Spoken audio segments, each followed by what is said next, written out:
mas é uma lição muito gostosa, que na própria introdução da lição é importante compreender a estrutura do discurso de Ezequiel, no capítulo 14. Muitas vezes Deus deu livramento de uma forma coletiva, mas de uma forma pessoal. O próprio Deus vai dizer aqui na leitura que se tivesse esses 3 homens, Deus só salvaria eles. Deus não pouparia mais ninguém. Não.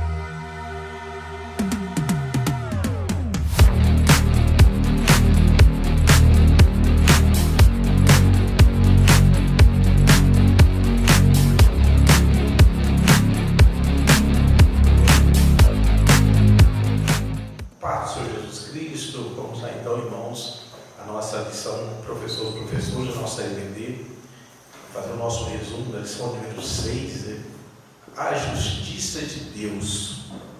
Hoje vamos falar sobre a justiça de Deus, que é perfeita, né? Nós vivemos uma época onde que muitas autoridades da área judiciária são falhas, mas o nosso juiz, o nosso Deus, ele é santo. A Bíblia diz que se nós formos infiéis, ele continua fiel. Então, porque Deus ele é fiel no seu julgamento diante das situações, diante das nossas atitudes, diante de todo o povo de Deus. Então, um despertamento para que nós possamos sermos fiéis, irmão. Essa lição vai falar dos dois lados, da nossa responsabilidade para com a nossa vida diante de Deus, diante das situações, porque o juízo de Deus vem, e vem forte. E a mão de Deus, muitas vezes, ela pesa de uma forma que muitas pessoas são pegas de surpresa. Porque acham que porque só ser servo de Deus as coisas não vão acontecer de ruim. Pelo contrário, nosso Deus ele é justo, nosso Deus ele é perfeito, e na hora de fazer a justiça ele pesa a mão. Vamos lá então, meus irmãos, o nosso textual: como o puro te mostrarás puro, e como perverso te mostrarás indomável. Salmo 18, 26, né? Podemos já resumir a lição disso aqui, né? Com o puro te mostrarás puro, né? Mas o quão perverso Deus mostrará indomável. Ou seja, nós vamos entender que esse Deus nosso não vai deixar ninguém impune, não. A verdade prática, os agentes do juízo divino revelam que a responsabilidade humana é pessoal. Veja só, essa lição é muito importante. Vamos ver que na própria leitura do capítulo 14 de Ezequiel, nesse resumo básico aqui dessa lição, vê que Deus aqui ele vai dizer que é uma questão muito pessoal, as nossas responsabilidades. Ele vai dizer que na nossa leitura de Ezequiel, não vou ler tudo, mas ele vai citar outra questão de Jó, Daniel, né? E Noé, os 3 homens que tivessem ali uma situação, na sequência adversa de uma cidade. Se Deus placar o juízo ali, Deus só salvaria eles, nem os filhos Deus salvaria, nem pouparia, porque Deus teria um compromisso com eles, porque é uma coisa pessoal, né? A justiça divina é uma coisa pessoal. Isso aqui é muito importante, essa lição, porque muitas vezes você tem filhos, tem famílias, né? Muitas vezes nós oramos, nós intercedemos, vamos ver que situações que o homem de Deus, como Samuel, né? O próprio Moisés intercedeu, muitas vezes Deus deu livramento de uma forma coletiva, mas de uma forma pessoal. O próprio Deus vai dizer aqui na leitura que se tivesse esses 3 homens, Deus só salvaria eles. Deus não pouparia mais ninguém. Não vamos ver que a questão aqui da própria lição vai falar sobre Sodoma e Gomorra, né? A questão de Abraão, que Deus deu uma condicional. Deus falou assim: se tiver 10 justos ali, eu vou livrar, mas se não tiver, eu vou destruir. Porque as pessoas vão pecando, vão praticando tantas coisas erradas, que chega um ponto que não tem mais retorno. Então Deus ele vai pesar. Vamos ver aqui a leitura de Ezequiel 14, que eu acho muito importante. Veio a minha palavra do Senhor dizendo: filho do homem, quando uma terra só pecar contra mim, gravemente se rebelando, então estenderei a mão contra ela, que eu falei que a mão de Deus é pesada, e tornarei instável o sustento do pão, e enviarei contra ela fome, e arrancarei dela homens e animais. Coisa pesada, né? Então a gente vê hoje tantas pessoas passando fome, lugar aí que não dá nada. A gente fica pensando: por que acontece isso? Não, muitas vezes o pecado das pessoas são tão grande que é a própria mão de Deus. Eu tenho que olhar isso aí. Muitas vezes que Deus usa essa questão da fome, da mortandade, muitas coisas aqui vai falar da espada, né, que é a mesma coisa que a guerra, para justamente trazer um juízo principal. Ainda que ele tivesse no meio dela esses 3 homens, Noé, Daniel e Jó, eles pela sua justiça livrariam apenas a sua alma, diz o Senhor Jeová.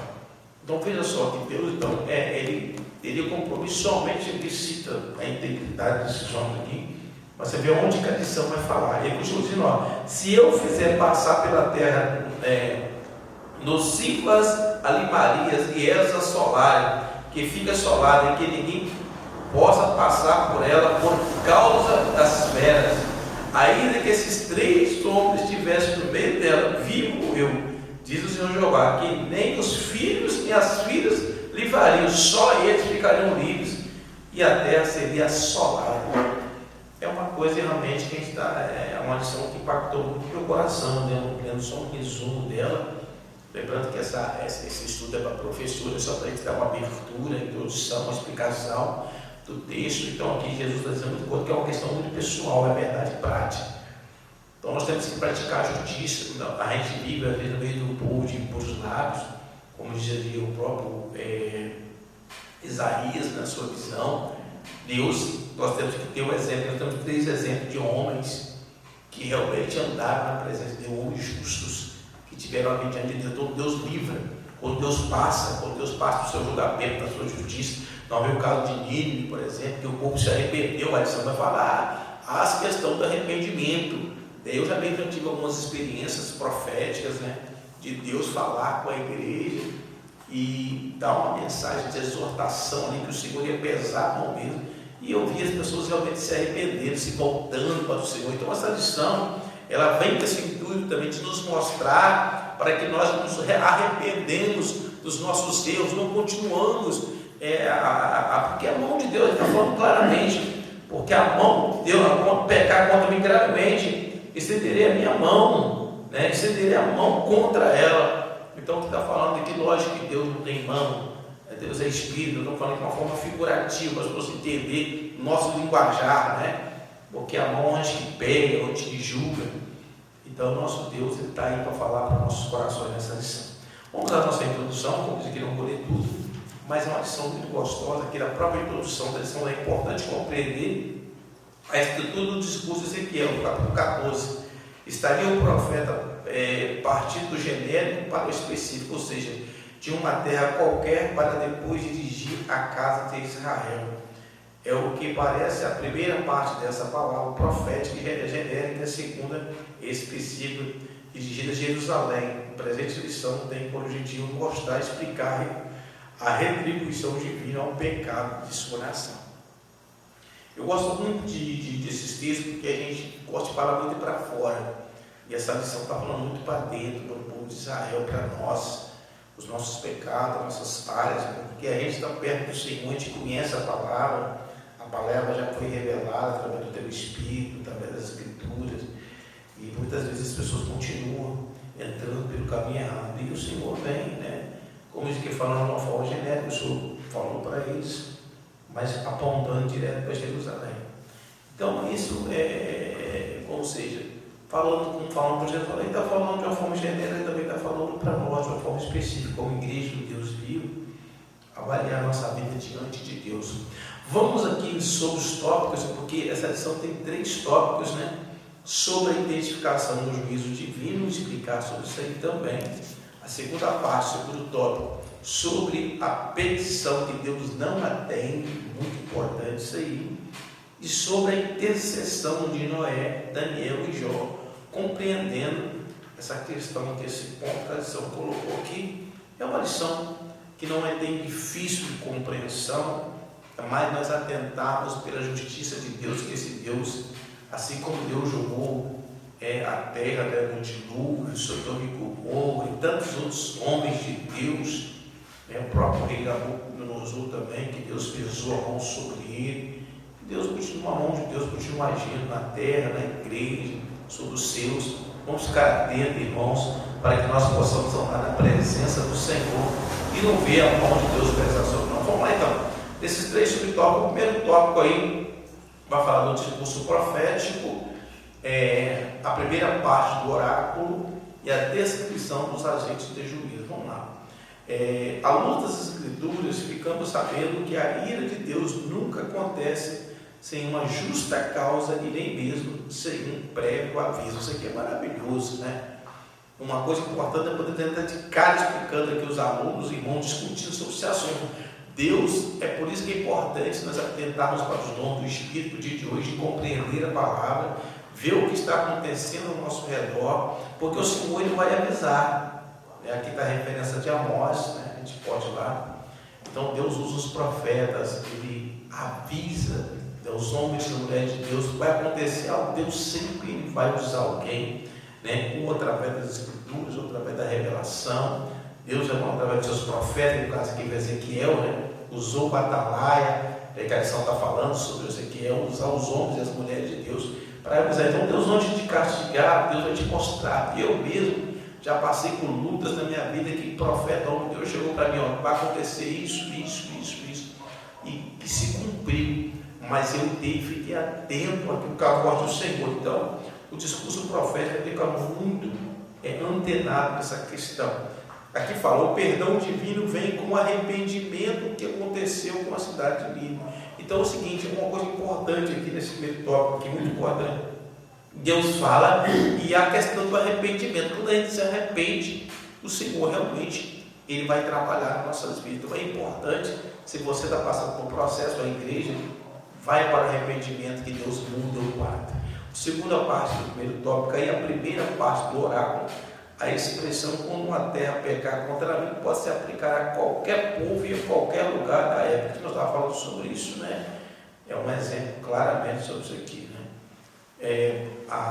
Como isso é feito? A palavra profética esclarece como uma carestia, fome e extermínio de seus moradores e até dos animais. Vê que isso aqui, quando você vai ver aqui, como diz aqui, sobre o discurso profético, a gente está vendo aqui que o Senhor ele vai mostrando todo um sistema do acontecimento. Quando o Senhor vai mostrando o juízo, e a fome faz parte do juízo, as pestes faz parte do juízo. Mas passamos aí agora, né, essa peste danada aí, do coronavírus. Então, também são formas de juízo de Deus sobre a face da terra. Crise econômica nacional, chamamos de recessão, tudo isso aí faz parte do povo, o pecado do povo vai estar vendo do povo. O que nós estamos vendo no Brasil, no mundo, essas crises, realmente, pode ver um contexto geral de afastamento de Deus. E para finalizar esse primeiro tópico, a descrição dos agentes do juízo divino. Javé quem manda as chuvas e fertiliza a terra e os campos. Ao invés de agradecer a Deus, eles agradeciam e abençoavam colheitas a Baal. Então, isso aqui você vê, então, Deus é o que abençoa tudo. Hoje, num dia chuvoso, estou gravando esse vídeo num dia chuvoso, depois de passar para uma seca. Eu moro aqui no Espírito Santo, talvez alguém está ouvindo esse vídeo de outras formas, estava vendo uma reportagem, quantos gatos morreram, né? Café esse ano, a plantação no próximo ano está por 50% comprometida, aliás, a seca, né? Então, o Senhor está falando, muitas vezes é falta de agradecimento. Quantas pessoas que colhem grandes coisas não contribuem, não agradecem, né, ao Senhor. Então isso faz parte. Também você, Deus te abençoar na sua vida, agradeça a Deus. Como eu vou agradecer a Deus? Também abençoando na casa do Senhor, os dízimos, as ofertas. Eu estou falando para o servo de Deus que é até infiel, né, que você possa tomar por parte, porque a mão de Deus também pesa também sobre essas questões aí. O irmão está colocando aqui. Então o Senhor é que abençoa tudo, agradeça a Deus. O segundo tópico aqui, vamos para o segundo tópico aqui no resumo, sobre a petição que Deus não atende. Nós encontramos em Jeremias e Ezequiel duas situações hipotéticas de orações intercessórias de justos que Deus não atendeu. Moisés, Samuel, Noé, Daniel e Jó. Olha só, exemplos de intercessão pelo pecador. Deus aceitou capacidade sobre o comum até a oração com intercessão de Abraão. E se houvesse pelo menos 10 justos, ou seja, havia uma condição. Mas Deus não ouviu a oração de Abraão. Por quê? Porque ele orou a Deus, Deus deu uma condição. E não tinha condições. Então dá para ver claramente que está sendo de Moisés e Samuel também, dois baluartes de Israel, que foram atendidos das petições em favor do povo, nos casos de pecados e rebeliões. Mas também Deus perdoou um certo ponto, mas depois aqui vem a questão do bezerro de ouro e outras coisas mais também. Um exemplo aqui, o próprio rei Saul, que Deus também já estava enjoado de ouvir Samuel interceder por aqueles homens, o povo de Deus, aqui Moisés também, o povo pegou e Deus precisou realmente colocar a mão, morrer muitas pessoas no deserto pela desobediência. Vamos lá, o castigo inevitável. As reiteradas rebeliões dos filhos de Israel ao longo da sua história, desde a peregrinação no deserto, levaram a nação a uma apostasia generalizada e chegou a um ponto que não havia mais retorno. Isso aqui é uma coisa importante também de saber no segundo tópico aqui, que fala do castigo inevitável. Porque tem hora que Deus tem que tirar realmente, expandir, porque eu já vi pessoas que trabalhando, trazendo para os nossos dias de hoje, que você precisou de levar um leito, BC, para que realmente pudesse salvar a alma. E a casa que é inevitável o castigo à mão de Deus é mesmo. Toma uma água aqui. E nesse segundo tópico ainda, quando Deus não atende a oração intercessória de um justo. A Bíblia ensina que a oração feita por um justo pode ter seus efeitos. Mas quando o pecado ultrapassa todos os limites, Deus não atende tais orações intercessórias. O que é uma oração intercessória? Você está orando por alguém, não por você, você está intercedendo por alguém, um amigo, um parente. Quando a situação da pessoa, de uma nação, quando realmente aquilo chegou num ponto grave, Deus infelizmente não vai ouvir a sua intercessão. Não é porque você está orando mal, é porque Deus realmente não vai ouvir, porque a coisa chegou num limite, num patamar realmente que ultrapassou os limites. O último tópico para nós finalizar, que é nosso resumo sobre a intercessão de Noé, Daniel e Jó. Está chegando o tempo em que nem com a intercessão de Moisés e Samuel o povo seria poupado. Ezequiel refuta o imaginário popular de que Deus é obrigado a tolerar o pecado do povo por causa do justo da cidade. Então, resumindo aqui, só esse tópico que já falaria tudo. Então, vamos aqui. Porque o povo rejeitou os profetas. A geração dos profetas de Ezequiel conhecia o relato da destruição de Sodoma e Gomorra, que eu tenho falado muito aqui. Se apenas 10 justos são suficientes para Deus poupar a cidade, por que destruir Jerusalém com o maior dos justos? Pois é, havia mais justos. Aí vai dizendo aqui, essa era uma das razões pelas quais a maioria não acreditava em que o juízo divino anunciado pelos profetas. Ou seja, eu sabia que tinha muito mais pessoas justas ali no exterior de Jerusalém, né? Porque lá em Sodoma e Gomorra Deus exigiu 10. Talvez esse número 10 aqui, hipoteticamente, né? Deus colocou lá porque Deus não sabia. Mas chegou, não havia mais que 10 justos lá, não existia. Mas é bem por isso que o povo rejeitou os profetas, achando que eles eram mentirosos, que Deus não ia destruir. Mas quando Deus fala, se cumpre. Não vou explicar todo o texto, você pratica aí, procura aí. Noé, Daniel e Jó. Por que Daniel? A quem se surpreenda ver que o nome do jovem entre os dois grandes antigos patriarcas. Mas a pergunta deveria ser invertida, pois Daniel era judeu, mas Noé e Jó não eram israelitas, que viviam muito tempo. Você um comentarista quer fazer uma questão aqui da idade de Daniel, da vida de Daniel, em comparação, mas a resposta é mais simples. Deus somente a justiça de Cristo extensiva a todos os pecadores. Deus só queria mostrar Daniel aqui como exemplo de pessoa justa, né, que ele era. Deus coloca ele aqui nesse relato. E também porque era contemporâneo de Ezequiel. Ezequiel viu Daniel.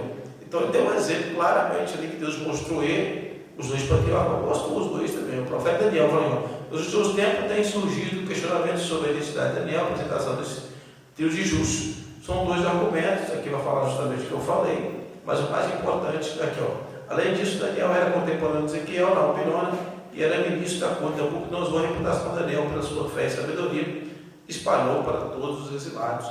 Então, Deus coloca ele como justo porque ele viveu num tempo ali e ele mostrou sua integridade diante do rei da Babilônia, diante de Deus, não pecou. E Deus mostra para aqueles, então, que a justiça de Deus viria, mas o povo estava em pecado, Deus só culparia eles. Ou seja, a lição resumida é uma questão muito pessoal. Nós podemos estar vivendo no meio de um povo que está aí, prostituição, adultério, pecado, mas você se permaneça de pé, permaneça puro, santo, que com certeza Deus vai te livrar na hora realmente do resgate, para que nós possamos ter morada com Ele da vida eterna. Que Deus em Cristo nos abençoe, te dê uma ótima lição no domingo, esperando a lição para nossos amados irmãos. Se inscreva no nosso canal, compartilhe o vídeo, se você puder nos ajudar. dá um like, que Deus te abençoe, em nome de Jesus. Até o próximo vídeo.